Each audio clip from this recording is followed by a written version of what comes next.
The acrid smell of smoke still clung to my clothes as I stood in front of what remained of my childhood home. Firefighters moved through the charred ruins, their flashlights cutting through the pre-dawn darkness. 28 years of memories reduced to ashes in a single night. Ms. Parker? A firefighter approached, his face sympathetic beneath the suit. We've contained the fire, but I'm sorry, there's not much left to salvage. I nodded numbly, clutching my grandmother's old recipe book to my chest, the only thing I'd managed to grab before the flames forced me out. If I'd lost this, I would have never forgiven myself. It was the last thing Grandma Rose gave me before she passed away 6 months ago. Any idea what caused it? I asked, my voice hoarse from smoke. Looks like faulty wiring in the east wall, he replied. These old houses, sometimes the electrical systems just can't keep up with modern demands. I should have known. Should have updated the wiring when the lights started flickering last month. But between losing my job at the investment firm and caring for Grandma Rose in her final days, home repairs had fallen to the bottom of my priority list. Now I had nothing. No home, no job, no insurance. The policy had lapsed last week, and my renewal check was still sitting unmailed on my desk. Now nothing but ashes. Sarah, a familiar voice called out.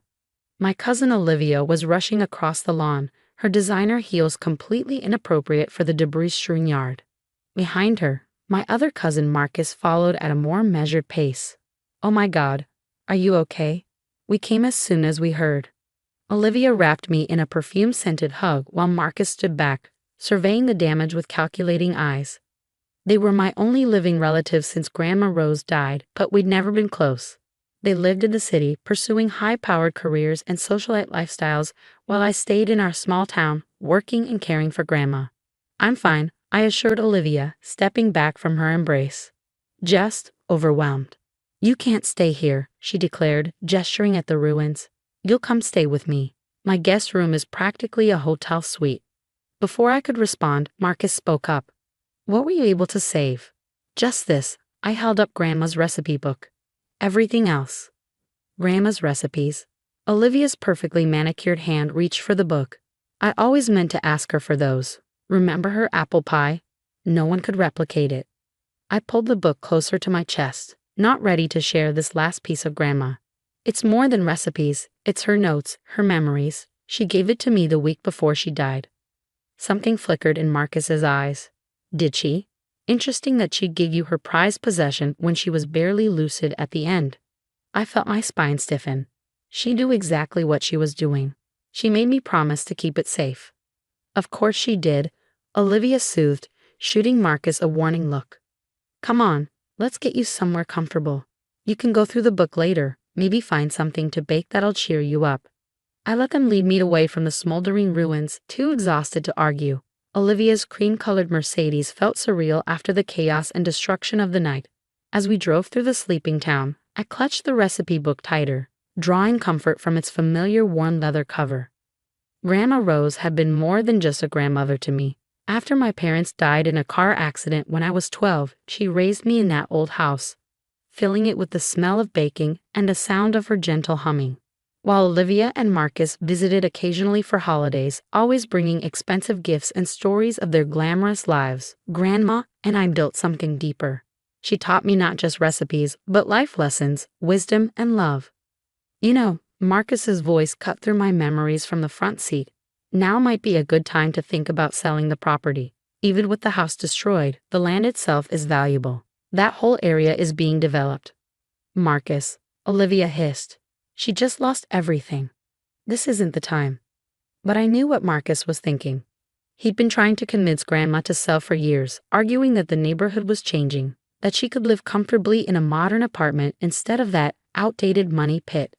Grandma had always refused, saying some things were worth more than money. I'm not selling, I said firmly. That land has been in our family for 3 generations. Marcus shrugged, but I could see the tension in his shoulders. Just trying to help you see the practical side. You have no job, no insurance payout coming. How exactly are you planning to rebuild? He had a point, even if I hated to admit it. My savings had been drained by Grandma's medical bills in her final months. The severance from my job would barely cover a few months' rent, let alone rebuilding a house. We pulled up to Olivia's luxury apartment building, all glass and steel and modern angles. The doorman nodded respectfully as we entered the lobby, though I caught him eyeing my smoke-stained clothes with concern. "Here we are," Olivia announced, throwing open the door to her apartment. "The guest room's through there. Why don't you get cleaned up? I'll make coffee." The guest room was bigger than my old bedroom, decorated in pristine whites and grays that made me acutely aware of the soup on my clothes. I set Grandma's recipe book carefully on the bedside table and headed for the shower, eager to wash away the physical evidence of the night's disaster. Under the hot water, I finally let the tears come. Everything I owned, every photograph, every memento of my parents and my childhood, gone. All I had left was this recipe book and, my eyes snapped open, the letter. In my shock over the fire, I'd completely forgotten about the letter Grandma had tucked into the recipe book, the one I was supposed to open 6 months after her death. Today marked exactly 6 months. I rushed through the rest of my shower and threw on the clothes Olivia had left out. Designer loungewear that probably cost more than my old wardrobe combined. With trembling hands, I picked up the recipe book and opened it. The letter was still there, nestled between pages of Grandma's flowing handwriting. The envelope was thick, sealed with wax in Grandma's old-fashioned way. On the front, in her elegant script, it read, "For Sarah, to be opened 6 months after my passing. Not a moment sooner, my dear." I broke the seal carefully, pulling out several folded papers. The first was a letter in Grandma's handwriting. "My dearest Sarah, if you're reading this, 6 months have passed since I left this world. I'm sorry for making you wait, but there were things that needed to be settled first. Legal matters that had to be resolved before what I'm about to tell you could come to light. First, you should know that I haven't been entirely honest with you or anyone else about our family's financial situation. The simple life I lived, the modest means I claimed to have. It was all carefully constructed. The truth is hidden throughout this recipe book, in places only someone who truly knows me would think to look. But before you go searching, you need to understand why I kept this secret, why I chose you to inherit not just recipes, but a legacy that goes far beyond apple pies and chocolate chip cookies. Your cousins visited me the week before I gave you this book. They had a proposition, one that showed me their true colors more clearly than ever before. A knock at the door made me jump, shoving the letter back into the recipe book. "Sarah?" Olivia called. "Coffee's ready." "Coming," I replied, my heart pounding. What had Grandma hidden? What proposition had my cousins made? I tucked the recipe book under the guest room pillow before joining them in the living room. Olivia pressed a cup of expensive coffee into my hands while Marcus lounged on the designer sofa, typing rapidly on his phone. "I've been thinking," Olivia said, settling into an armchair. "Why don't you stay here for a while? Take some time to figure things out. I'm sure Marcus and I can help you find a job in the city." "That's very generous," I replied carefully, noting how Marcus's typing slowed as he listened for my response. "We're family," he said without looking up from his phone. "We take care of our own." But something in his tone made me uneasy. I remembered Grandma's words in the letter about their true colors, about a proposition they'd made. What were they really after? "I think I'll stay for a few days," I said, buying time to figure out what Grandma had hidden in that recipe book. "Just until I can make some arrangements." Olivia beamed while Marcus nodded, but I caught them exchanging a look when they thought I wasn't watching. They were up to something. I just didn't know what. As I sipped my coffee, my mind raced. What had Grandma hidden in that book? Why had she waited 6 months to reveal it? And most importantly, what did my cousins know that made them suddenly so interested in helping me? The recipe book sat hidden under the pillow in the guest room, holding secrets that could change everything. I just had to figure out how to uncover them before my cousins showed their true intentions. That night, after Olivia and Marcus had gone to bed, I slipped back into the guest room and retrieved Grandma's recipe book. My hands trembled as I pulled out the letter and continued reading. Your cousins came to me with an ultimatum. They had discovered some of my investments through their business connections, though they didn't know the full extent. They threatened to contest any will I wrote, to drag your inheritance through years of legal battles unless I agreed to their demands. They wanted control of everything, Sarah, not just the money, but the house, the land, everything our family has built over generations.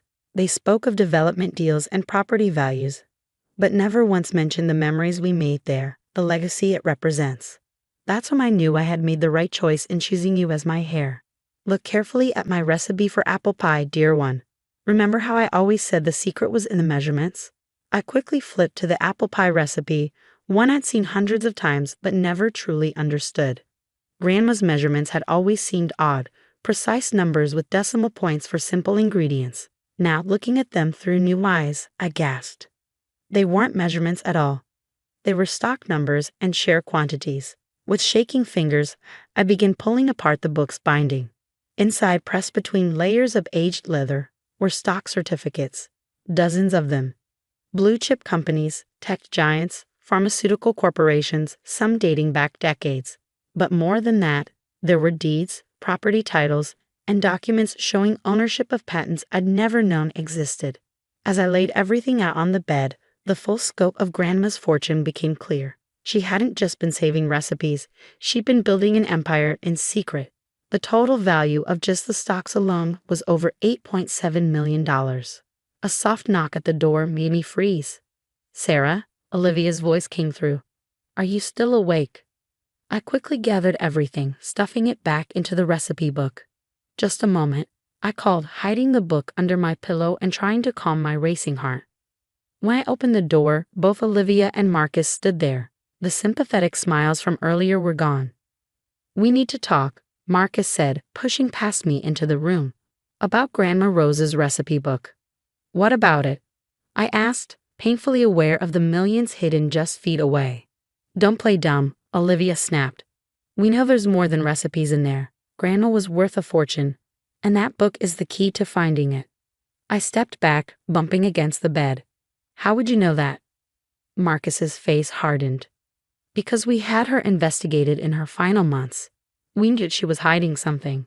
When we confronted her, she promised to make things right in her will. But she didn't, did she? Instead, she gave everything to you. You investigated our dying grandmother." The shock in my voice was real. "While I was taking care of her, you were hiring private investigators?" "Oh, drop the moral high ground," Olivia scoffed. "You were just playing the devoted granddaughter to get her money. Well, guess what? We won't let you get away with it. Hand over the book." I reached under the pillow, clutching the recipe book tight. "No. Sarah," Marcus's voice turned threatening. "Don't make this difficult. There are 3 of us and 1 of you. We can do this the easy way or the hard way." "3?" I asked, confused.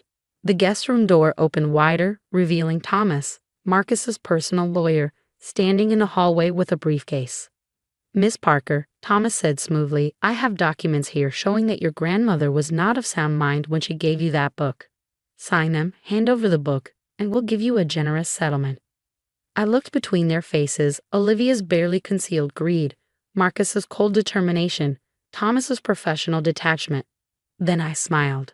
"You're right about one thing," I said. "Grandma did make things right in the end." I pulled out my phone and pressed play on a recording. Grandma Rose's voice filled the room. "I, Rose Eleanor Parker, being of sound mind, do hereby declare that any previous statements regarding my estate were made under duress. My grandchildren, Marcus and Olivia Parker, threatened legal action unless I complied with their demands." Their faces turned pale as the recording continued, detailing their threats, their investigation, their attempts at manipulation. "That's inadmissible," Thomas sputtered. "You can't?" "Oh, but I can." I cut him off. "You see, Grandma didn't just leave me recipes, she left me evidence. Documents showing how you embezzled from your clients, Marcus. Records of your insider trading, Olivia. All safely stored with her lawyers to be revealed only if you contested her wishes." Marcus lunged for the recipe book, but I was ready. I stepped aside, letting him stumble past me. "I've already photographed everything," I said calmly. "The stocks, the deeds, the evidence against you both. One call to my lawyer, and it all goes public." "You're bluffing," Olivia whispered, but her voice shook. I pulled out Grandma's letter, reading aloud. "My dearest Sarah, if you're reading this, then Marcus and Olivia have shown their true colors. The real inheritance isn't just the money. It's the chance to finally break free from their greed and manipulation." Thomas cleared his throat. "Perhaps we should discuss this privately." "Get out," I said firmly. "All of you. And if you ever try to contest this inheritance, if you ever come after me or what's mine, everything comes out. Every dark secret, every illegal deal. They left quickly after that, Olivia nearly running in her designer pajamas, Marcus dragging his shell-shocked lawyer behind him. As their car peeled away from the building, I sank onto the bed, finally letting out the breath I'd been holding. The next morning, I checked into a hotel and called Grandma's real lawyer, the one she'd mentioned in her letter, not the corrupt one working with Marcus. Everything she'd said was true. The fortune was mine, legally and irrevocably. I spent the next few weeks putting her plan into action. The house would be rebuilt not as the modern monstrosity Marcus had envisioned, but as a community center with a teaching kitchen where people could learn the real secrets of Grandma's recipes, love, patience, and the importance of family. The stocks and investments she'd hidden would more than cover it, with enough left over to start a foundation in her name, helping other grandmothers and granddaughters build their own legacies. 1 month after the fire, I stood on the cleared property, Grandma's recipe book in my hands. Workers were already laying the foundation for the new building. In the morning sun, I could almost see Grandma Rose standing there, smiling her knowing smile. I opened the book to the apple pie recipe, now understanding the true measurement of its worth. It wasn't just about the millions she'd hidden. It was about trust, foresight, and love. My cousins had spent years chasing wealth, but Grandma had taught me that real value isn't just about money. The secret, she always said, is in the measurements. She wasn't just talking about baking. She was teaching me how to measure what truly matters in life. Marcus and Olivia never contested the inheritance. The evidence Grandma had gathered was too damaging, their careers too fragile to risk exposure. Sometimes I see their names in business magazines or social pages, still playing their roles in high society. But they avoid me now, crossing the street if they see me coming. As for me, I still bake Grandma's apple pie every Sunday, using the real measurements now. The community center's kitchen fills with the same warm, sweet scent that once filled our old house. Young people come to learn baking, but they leave with something more valuable. Lessons about patience, honesty, and the true meaning of legacy. In the end, losing everything in that fire led me to discover what I'd had all along. A grandmother wise enough to see the truth, brave enough to plan for it, and loving enough to make sure justice was served, even after she was gone. The recipe book sits in a special display case in the community center now, its secrets revealed but its real treasure preserved. The love of a grandmother who knew that the greatest inheritance isn't measured in millions, but in the wisdom she passes down to those who truly deserve it.